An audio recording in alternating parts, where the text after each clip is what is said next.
आपण रिलीफ मध्ये बघितलं की कोरोना सारख्या परिस्थितीत वैद्यकीय मदत, लक्षात घ्या, कोरोनाची परिस्थिती ही सस्टेनेबल होती, बरीच वर्ष टिकली ती परिस्थिती. पण त्याच्यात काय होतं, कोविड व्हॅक्सिनचा काय झालं पुढे ह्या एक वेगळ्या गोष्ट, आपण त्याच्यात जाणार आहोत. पण ऑक्सिजन मास्क मिळणं, ऑक्सिजन सिलेंडर मिळणं, हे रिलीफ वर्क झालं.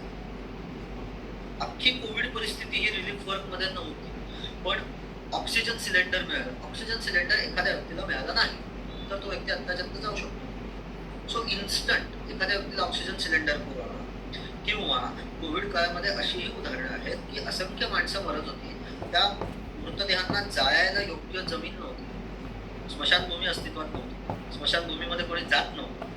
मग ही कार्य सुद्धा इन्स्टंट मध्ये येतात. पूर्ण कोरोना परिस्थिती येते, आपण त्यातले काही पॅरामीटर्स इन्स्टंट मध्ये घेऊ शकतो.